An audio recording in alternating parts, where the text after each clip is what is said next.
தினம்தோறும் விளக்கேற்ற நல்ல எண்ணெய் இதயம் நல்லெண்ணெய். வெளிநாடுகளைச் சேர்ந்தவர்கள் குடியேறுவதற்கு எதிர்ப்பு தெரிவித்து ஆஸ்திரேலியாவில் போராட்டம் நடத்தப்பட்டது பெரும் பரபரப்பை ஏற்படுத்தியது.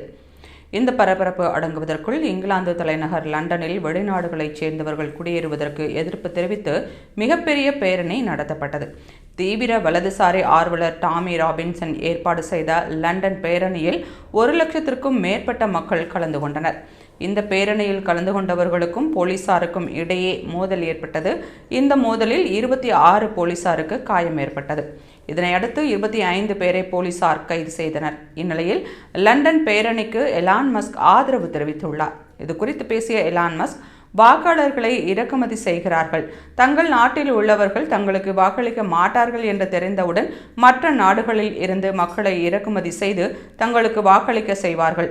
இது வெற்றி பெறுவதற்கான ஒரு யுக்தி. அதை நிறுத்த வேண்டும் என்று கூறினார். குடியேறிகளின் நாடாக அறியப்படும் அமெரிக்காவில் இருந்து கொண்டு எலான் மஸ்க் இவ்வாறு தெரிவித்திருப்பது வியப்பை ஏற்படுத்தியுள்ளது.